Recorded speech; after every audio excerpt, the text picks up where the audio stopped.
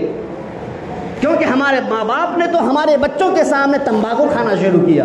اپنے بچوں کو کہتے جاؤ تمباکو لے کر کے آؤ، جاؤ سرتی لے کر کے آؤ، جاؤ فلاں نشہ آور چیزیں لے کر کے آؤ۔ اپنے بچوں سے یہ کام کرواتے ہیں، کل یہ بچہ اسی چیز کے عادی ہو جاتے ہیں۔ چنانچہ چھوٹے چھوٹے بچے جو نابالغ ہوتے ہیں، بچے ہوتے ہیں، وہ بھی نشے کے عادی ہو چکے ہیں۔ اس کے ذمہ دار کون ہیں؟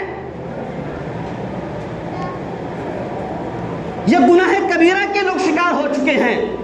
قرآن منع کرتا ہے، حرام قرار دیا ہے قرآن نے اس چیز کو کہ آپ نشے سے اپنے آپ کو بچاؤ، لیکن کتنے نوجوان ہیں جن کی ہم نے مخالفت کی۔ ہمارا بیٹا ہمارے سامنے اگر وہ نشہ کرتا ہمیں نفرت نہیں ہوتی ہے، اگر وہ تمباکو کھاتا ہمیں نفرت نہیں ہوتی ہے، اگر وہ سرتی کھاتا ہمیں نفرت نہیں ہوتی ہے۔ نفرت ہونی چاہیے، کیونکہ قرآن کی خلاف ورزی کر رہا ہے، حدیث کی خلاف ورزی کر رہا ہے، ہمارے نبی کی روح کو تکلیف ہوتی ہے۔ لہذا میرے عزیز دوستو، اس وقت سب سے زیادہ ضرورت اس بات کی ہے کہ اپنے بچوں کو مدرسے کی تعلیم سے جوڑو، اپنے بچوں کو مکتب کی تعلیم سے جوڑو۔ اگر مکتب کی تعلیم ہوگی ان کے سینے کے اندر تو کسی بھی حال میں وہ اللہ اور اس کے رسول کو نہیں چھوڑے گا۔ ان کے ایمان کو خریدنے کی وہ کوشش کریں گے، میں قسم کھاتا ہوں کبھی سودا نہیں کرے گا۔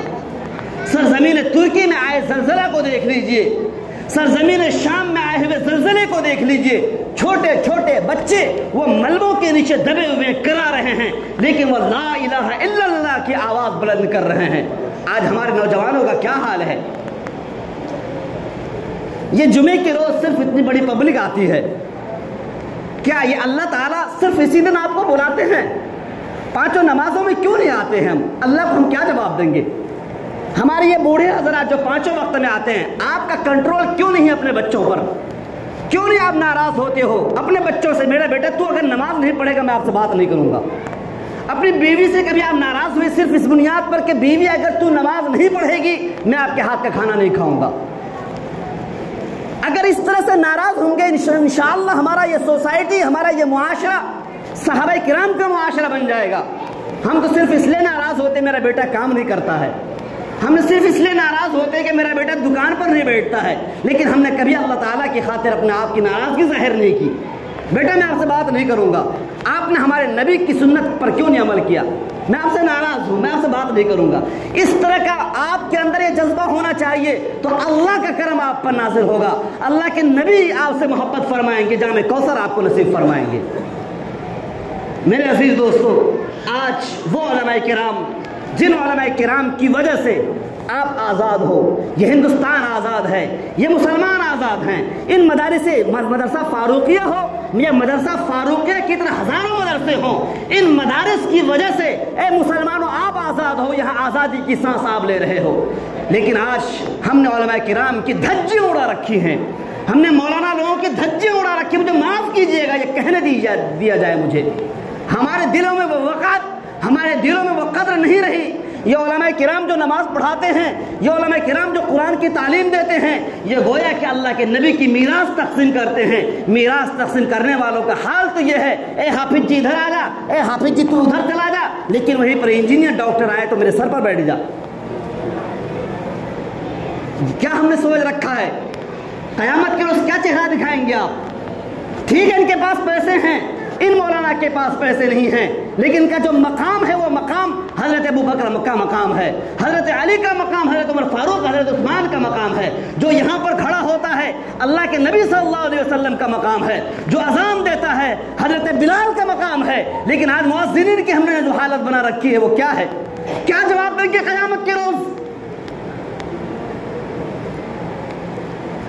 اپنے بچوں کے دلوں میں بٹھاؤ، بیٹا اذان دو، نفرت مت کرو مؤذنین سے، بیٹا نماز پڑھاؤ، جو نماز پڑھاتا ان کی قدر کرو، ان سے مصافحہ کرو۔ لیکن بیچارے امام تو یہاں کے امام کیا، اور بھی اماموں کو دیکھ لیجئے کیا حالت بنا رکھی ہے، لوگ نفرت ہی کرتے ہیں۔ میرے عزیز دوستو، اللہ تعالیٰ بہت ناراض ہوتا ہے۔ آج اگر زلزلہ ترکی میں آیا ہے، بڑی بڑی بلڈنگیں ختم ہو چکی ہیں، وہ زلزلہ آپ کے انڈیا میں بھی آ سکتا ہے، کیونکہ اگر دین کی اگر ہم ناقدری کریں گے قسم خدا کہ اللہ تعالیٰ ہمیں ہلاک و برباد کر دے گا۔ الحاقۃ ما الحاقۃ وما ادراک ما الحاقۃ کذبت ثمود وعاد بالقاریہ فاما ثمود فاہلکوا بالطاغیہ۔ وہ قومیں جنہیں اپنی طاقت پر غرور تھا، وہ قومیں جو اپنے ہاتھوں سے بڑے بڑے چٹانوں کو تراشا کرتی تھی، ان قوموں کو اللہ تبارک و تعالیٰ نے بعد سرسر سے ہلاک و برباد کر دیا۔ کچھ کر نہیں سکے وہ لوگ اللہ تعالیٰ کو۔ ہم کیا کر سکتے ہیں؟ اللہ تعالیٰ کے احکام کی اگر ہم دھجیاں اڑائیں گے، نوجوانوں میں آپ سے کہتا ہوں، اللہ کے واسطے اگر ہم نشے کے شکار ہیں، اللہ کے واسطے اگر ہمارے سینوں میں اللہ کے نبی کا بغض ہے، اللہ کے نبی کے بغض کا مطلب یہ ہوتا ہے اگر آپ علماء کرام سے بغض کریں گے، علماء کرام سے نفرت کریں گے، مؤذنین سے نفرت کریں گے، مکتب میں پڑھانے والے مولانا سے نفرت کریں گے، میں قسم کھا سکتا ہوں اللہ کے نبی سے نفرت کر رہے ہیں۔ اور اللہ کے نبی سے نفرت کرنے والے یاد رکھیں، آپ کی پیشانی پر کالے نشان پڑ جائیں، آپ 1000 بار حج کر لیں، آپ ہزاروں روزے رکھ لیں، آپ رات دن نمازیں پڑھتے رہیں، لیکن قیامت کے روز یہ مولانا آپ کے گریبان کو پکڑیں گے اور کہیں گے پروردگار آپ انہیں جنت پہنچا رہے ہیں جنہوں نے پوری زندگی ہمیں گالیاں دی ہیں۔ میں حافظ جی تھا، میں چھوٹے چھوٹے بچوں کو پڑھاتا تھا، 100 روپے سے نہیں ہوتی تھی، 200 روپے سے نہیں ہوتے تھے، لیکن وہی بیٹا شام کے وقت کوچنگ حاصل کرتا ہے، ٹیوشن پڑھتا ہے تو 500 روپے خرچ کرتے تھے، وقت پر ان کی تنخواہیں ملتی تھی، لیکن میں 200 روپے میں ان کو قرآن سکھاتا تھا، میں 200 روپے ان کے بیٹے کے مستقبل کو سنوارتا تھا، لیکن 200 روپے بھی ان کو وقت پر نہیں ملتے تھے۔ کیا جواب دیں گے قیامت کے روز؟ اور ہم کہتے ہیں مسلمان ہیں، اس کو مسلمان نہیں کہتے ہیں۔ لہذا میرے عزیز دوستو، اگر آپ کو قرآن پڑھنا نہیں آتا ہے تو آپ اپنے علماء کرام سے رابطہ کریں۔ آپ بوڑھے ہیں تو نہ شرمائیں، جب آپ نائی کے پاس جاتے ہوئے نہیں شرماتے ہیں، موچی کے پاس جاتے ہوئے نہیں شرماتے ہیں، ان علماء کرام کے پاس آتے ہوئے مت شرمائیے، ان سے کہیے، ہاتھ جوڑیے، ان سے کہیے کہ مجھے قرآن سکھا دیجئے، جو قرآن اللہ کا کلام ہے۔ اگر آپ قرآن پڑھیں گے اللہ کی رحمتوں کا نزول ہوگا، گھر ماں باپ کے جھگڑے ختم ہوں گے، بال بچوں کے جھگڑے ختم ہوں گے۔ آج 2 بھائی آپس میں بات نہیں کرتے ہیں، شوہر بیوی کے درمیان جھگڑے ہیں، صرف اس لیے پیسے ہیں، دولت ہیں، کارخانے ہیں، لیکن اللہ ناراض ہے۔ اللہ ناراض ہے، کیوں ناراض ہے؟ کیونکہ اللہ کے کلام کو ہم نے چھوڑ دیا، اللہ کے نبی کو نفرت کو تکلیف ہم نے پہنچائی۔ جب اللہ ناراض ہوگا نا تو 2 بال بچے آپس میں کبھی مل نہیں سکتے ہیں، شوہر بیوی آپس میں صحیح سے محبت نہیں کر سکتے ہیں۔ لہذا اللہ کو خوش کرو گے دنیا خوش ہوگی، اللہ کو ناراض کرو گے دنیا ناراض ہو جائے گی۔ اللہ تبارک و تعالی ہمیں عمل کرنے کی توفیق عطا فرمائے۔ وآخر دعوانا الحمدللہ رب العالمین۔